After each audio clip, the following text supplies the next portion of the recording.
पाला है 4 राशियां हैं, ए रेशियो बी असमानुपाते, ये आपका सी रेशियो डी कर लीजिए।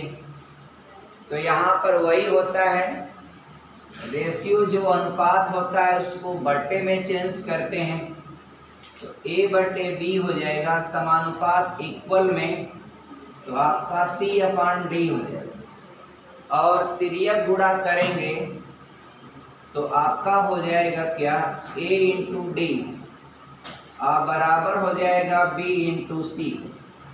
अब इसमें से कोई भी एक कंपोनेंट अगर आपको निकालना है, अब 3 ज्ञात हैं, तो मान लीजिए ए निकालना है तो ए बराबर हो जाएगा बी इंटू सी अपान डी हो जाएगा। अगर आपको डी निकालना है तो डी इक्वल टू हो जाएगा बी इंटू सी अपान ए हो जाएगा। अगर आपको बी निकालना है तो b बराबर हो जाएगा a into D upon C हो जाएगा, a into D upon C. अगर आपको c निकालना है तो आपका a into D upon B हो जाएगा, ऐसे आपका। तो आप और एक बात और जानते हैं चेन रूल को, सबसे बेहतर तरीका ये होता है डियर कि ऐसे दो अनुपात अगर आपस में समान, यहाँ पर क्या है, 2 रेशियो ए रेशियो बी, ये आपका ए रेशियो बी, ये क्या है सी रेशियो डी के बराबर है।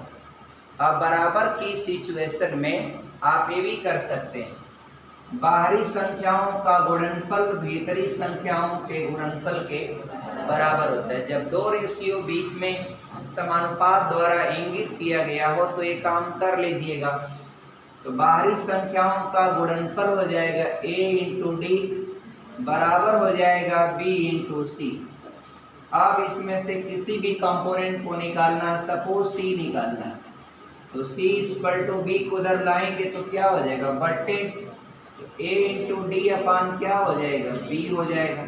चलो, और दूसरा है, एक आपका है दूसरा सेकंड, उसको विलोमानुपात कहते हैं, यानी विलोमा अनुपात, विलोमा अनुपात है डियर। और एक थर्ड है डियर, एक तीसरा है मिश्र समानुपात है। क्या है डियर आपका, ये मिश्र समानुपात। अब देखिए तीनों में क्या है, थोड़ा थोड़ा आपका अंतर है। सीधा अनुपात, इसको इंग्लिश में आप हर जगह पढ़ा होगा साइंस में, डायरेक्टली प्रोपोर्शनल जो होता है वह सीधा अनुपात होता है, डायरेक्टली प्रोपोर्शनल। तो जैसे है ना डियर आपका, जैसे उसने चार्ल्स का नियम बताया था, V is directly proportional to T। यहाँ पर P क्या होता है, कांस्टेंट होता है। ये प्रेशर क्या होता है, कांस्टेंट, कांस्टेंट ये होता है, यानी दाब स्थिर होता है। और इसमें आपका किसी भी गैस के निश्चित मात्रा का आयतन उसके परम ताप के सीधे समानुपाती यानी डायरेक्टली प्रोपोर्शनल होता है। इसका क्या मतलब है dear, V is directly proportional to T। इसका मतलब क्या है, अनुपात जो है एब्सोल्यूट टेम्परेचर के क्या होता है, सीधा समानुपाती होता है। इसमें होता है कि अगर एक चीज चेंज होता है तो दूसरा भी चेंज हो जाता है उसी अनुपात में। यदि आपका टेम्परेचर बढ़ता है तो आपका V भी बढ़ेगा, और यदि टेम्परेचर कम होता है तो V भी क्या होगा, उसी अनुपात में कम होगा। ये जो विलोमानुपात है डियर, ये क्या होता है, तो विलोमानुपात डियर आपका क्या होता है, विलोमानुपात में आप बायल का नियम ले लें। बायल के नियम में क्या होता है, टेम्परेचर क्या होता है, कांस्टेंट होता है। क्या होता है, कांस्टेंट होता है। तो टेम्परेचर आपका क्या होता है, नियत होता है कि V is inversely proportional to 1/P आपका। देखिए आप ए जो चार्ल्स का नियम है उसमें कहा है कि प्रेशर को कांस्टेंट रख दीजिए, तो आयतन बाबू क्या होता है, ताप के अनुक्रमानुपाती होता है। एगो बात बताइए आप लोग, कोई चीज हो आपका, कोई चीज हो आपका, अगर उसको हीट करेंगे, जैसे गैस है, तो गैस को अगर आप हीट करेंगे, ताप बढ़ाएंगे, तो उसके अणुओं के बीच की दूरी बढ़ती, पता है ना। जब भी किसी गैस को, अरे भाई यही ना रीजन होता है गर्मी के दिनों में टायर फट जाता है साइकिल गाड़ियों की, क्यों फटता है? क्योंकि वह ताप ज्यादा होता है गर्मी के दिनों में। तो आप यूं समझिए कि किसी भी चीज को हीट करेंगे, ताप बढ़ाएंगे, कुकर में, कढ़ाई में, कहीं भी कोई चीज पका रहे हैं, और अगर आप टेम्परेचर बढ़ाएंगे तो उसके अणुओं के बीच की दूरी बढ़ती, तो आयतन क्या होता है? बढ़ जाता है।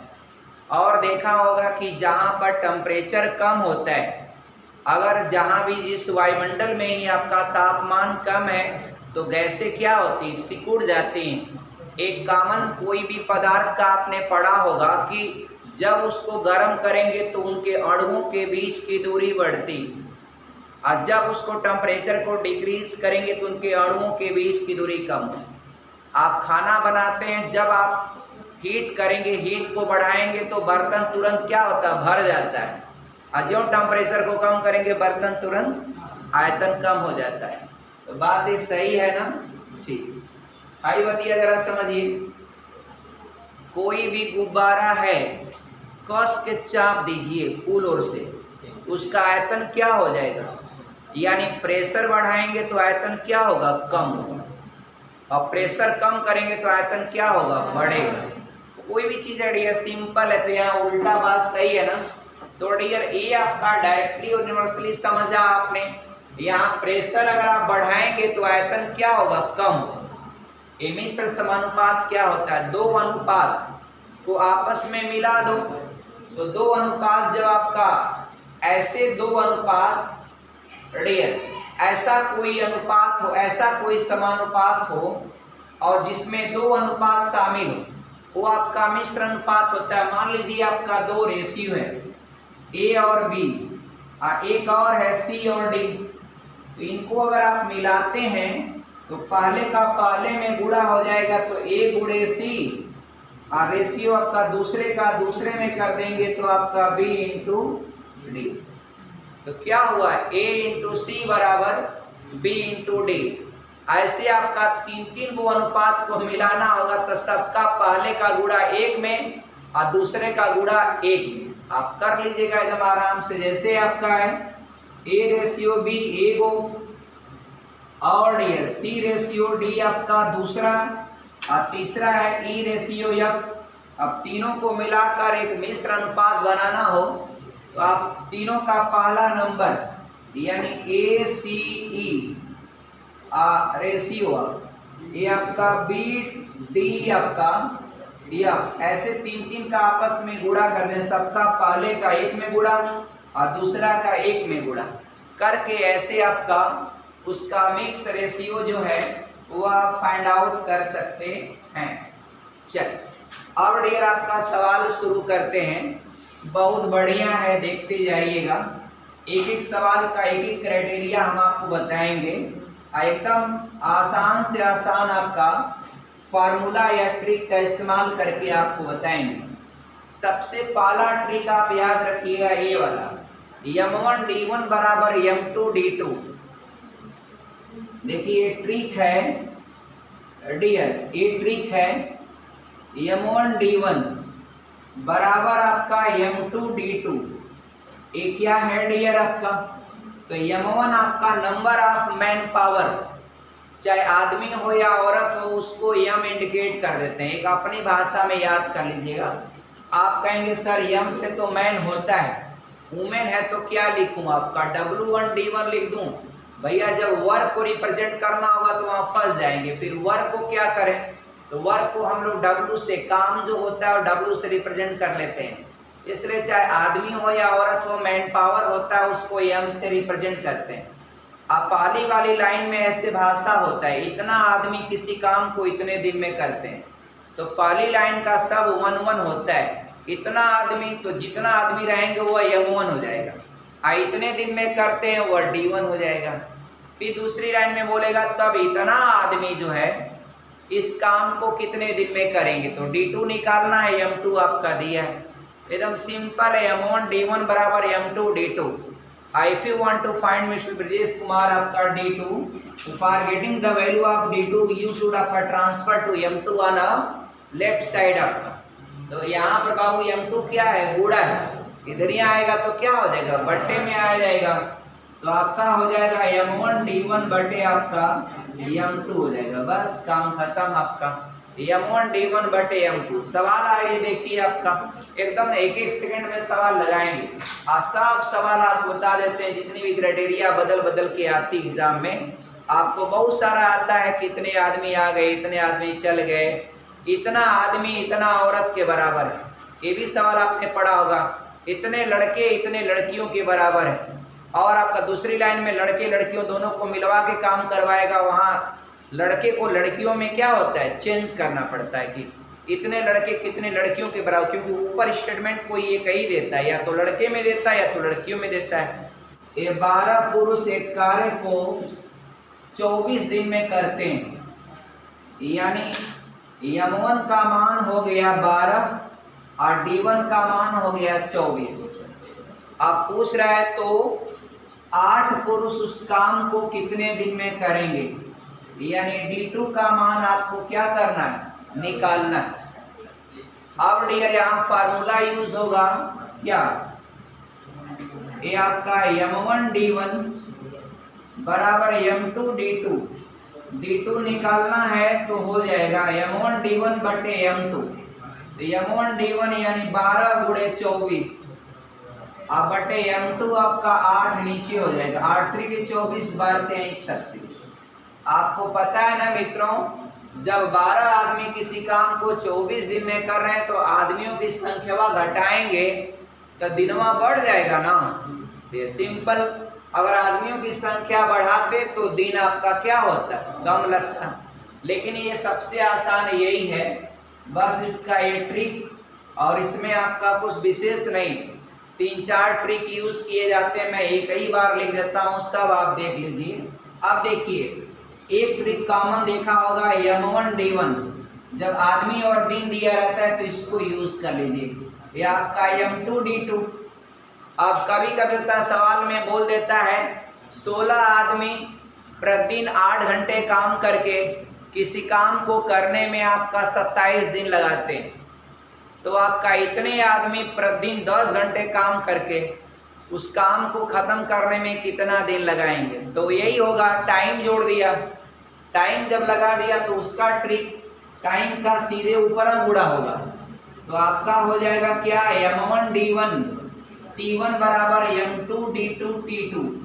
अब इसमें कोई एक को पूछेगा, जिसको भी पूछेगा तो उसका जो बचा हुआ पार्टनर है उसको ट्रांसफर करके इधर बट्टे कर दीजिएगा। 2 फार्मूला हो गया। तीसरा देखिए आप, तो डियर यहाँ पर हो जाएगा M1 D1 और T1 बटे आपका W1 बराबर M2 D2 T2 बटे W2। हो सकता है डियर की टाइम न दिया रहे, ये भी हो जाएगा M1 D1 अपान W1 बराबर M2 D2 अपान W2। ये आपका M1 D1 बटे क्वांटिटी को Q1 कर देते हैं और आपका हो जाएगा M2 D2 बटे क्वांटिटी आपका Q2, ये ऐसे करके लगा लेते हैं। यही सब फार्मूला होता है बेसिकली इसमें, और इसी सबों पर आप फटाफट सारे फार्मूले आपका यूज करते हुए सब सवाल आप लगा लीजिए। चलिए हम एक सवाल लिखते हैं। खाई को 9 घंटे लंबी खाई को 9 घंटे प्रतिदिन काम करके पूछ रहा है 12 दिन में खोद सकें, 12 दिन में खोद सकेंगे। अब ये सवाल है, सवाल कितना बढ़िया है डियर, आप देखिएगा एकदम आसानी से आप कर लेंगे। सुनिएगा डियर, अब डियर जानते हैं कितना सटीक लगाएंगे। देखिए भैया, ये सवाल जिस ट्रिक पर लगेगा और ट्रिक क्या बनेगा, M1 D1 T1 अपान W1 बराबर M2 D2 E2 अपान W2। अब मित्रों आपको निकालना क्या है M2। अब बाकी कैलकुलेशन आप दिमाग में कर लें।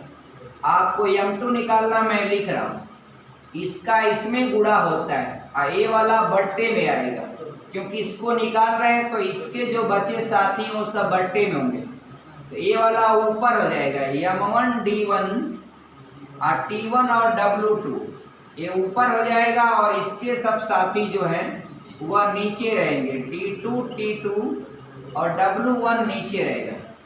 अब यही गणना करना है, तो डायरेक्ट रख देते हैं। ऊपर वाली लाइन में M1 17 है और D1 आपका 18 है और T1 आपका 8, लेकिन W2 मित्रों ये दूसरी लाइन में जो 39 मीटर लंबी दीवार खोदना है, ये क्या है W2 है 39 अपान नीचे आई। D2 का मान क्या है डियर, तो D2 आपका 12 दिन है ना, और ये बहुत अच्छा, और T2 का मान 9 घंटा है, और W1 का मान डियर, हाँ डियर ये है 26। वर्किंग पाले वाले कंडीशन में 26 मीटर लंबी दीवार खुदवा रहा है। अब डियर 13 से काटेंगे, 13 तिया 39, 13 दूना के 26 और 9 दूना 18, 2 से 2 कट जाएगा, और 4 दूना के 8, 4 तिहाई 12, 3 से 3 कट गए, और नीचे सब खत्म, ऊपर बचा है 17 दूना के 34, यानी M2 का मान क्या हो गया 34। लेकिन ये मित्रों आपका यहाँ पर आपको घुमा दिया, कह रहा कितने आदमी और लगाए जाएं।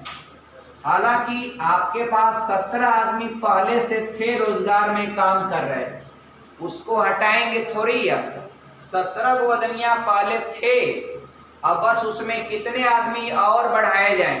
हालांकि बाद वाली कंडीशन को फॉलो करने के लिए आपको 34 आदमियों की जरूरत पड़ेगी, लेकिन 34 आदमी में से 17 आदमी पहले से काम कर रहे, तो कितने आदमी और लगाए जाएं ऐसे पूछेगा, तो आप फिर ये 17 इसमें से घटा के आप 17 आंसर देंगे। इसलिए कितने आदमी और लगाए जाएं, तो आप बताइएगा 17 आदमी और लगाए जाएं, तो आपका एक क्वेश्चन डन। अब पूछ रहा बाकी बचा भोजन कितने दिन तक चलेगा, कितने दिन तक चलेगा, ये चलेगा। एक बात बताएं, ये 30 दिन का राशन है और 150 सैनिकों का राशन, इसको आपको 30 दिन का बचा 20 दिन हो गया। अब डियर 150 सैनिकों का 30 दिन का राशन, और अब क्या है, अब आपके पास 50 सैनिक चले गए, 100 सैनिक बचे।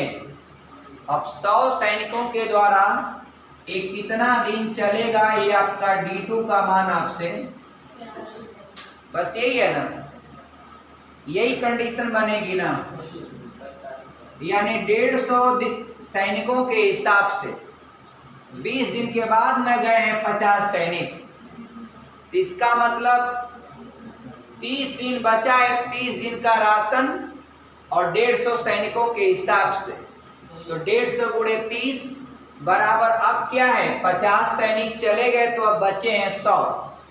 अब 100 गो सैनिक कितना दिन खाएंगे, ये D2 का मान निकालना है, तो D2 का मान हो जाएगा डियर 150 गुणे 30 बटे 100 हो जाएगा, ये दोनों जीरो कट जाएगा, और 15 तिया 45 दिन, यानी मित्रों देखा आपने, यानी 50 सैनिक कम हो गए, तो जो राशन 30 दिन चलना था वो चल गया कितना 45 दिन। अब डियर आंसर हो जाएगा यह। कितना बेहतरीन क्वेश्चन था डियर, और इसी पर आप लगाइएगा इसको। कभी भी आप इस चीज को डिसाइड करना थोड़ा टफ हो जाता है। 150 सैनिक का 20 दिन तो लोग खा लिए, और 150 सैनिक के हिसाब से 30 दिन का राशन है। लेकिन अब क्या है, 50 सैनिक चले गए तो 100 सैनिक कितना दिन चलाएंगे वो आपका D2 का मान आपको फाइंड आउट करना है। तो for getting the value of D2 100 को इधर बट्टे कर देंगे और दोनों जीरो कट जाएगा, 15 तिया 45। अब डियर बोला है 30 आदमी कितने दिन में, 30 आदमी कितने दिन में, कितने दिन में, 30 आदमी कितने दिन में 120 किग्रा चावल का उपभोग करेंगे, 120 केजी चावल का उपभोग करेंगे। एकदम आसान है डियर। पहले वाले कंडीशन में आप देखिएगा डियर, जो यहाँ ट्रिक इस्तेमाल होगा M1 D1 अपान Q1 बराबर M2 D2 अपान Q2, और आपको D2 का मान निकालना है। तो D2 बराबर हो जाएगा M1 D1 और Q2 बटे आपका M2 और Q1, आपका ये नीचे रहेगा। अब डियर देखिए 60 आदमी हैं और 14 दिन है, और Q2 का मान 120 ऊपर डाल देंगे और नीचे हो जाएगा M2। M2 आपका 30 आदमी और Q1 का मान 280 केजी। मित्रों ये 0 से 0 काटेंगे, 14 दूना 28 और 30 दूना के 60 से 60 कट जाएगा, क्या बचा 12 दिन। यानी डियर ये आंसर हो जाएगा 30 आदमी 120 किलो चावल 12 दिन में उपभोग कर लेंगे। उपभोग करना माने होता है, इसको क्या बोलेंगे, उपभोग करने को यूज भी होता है।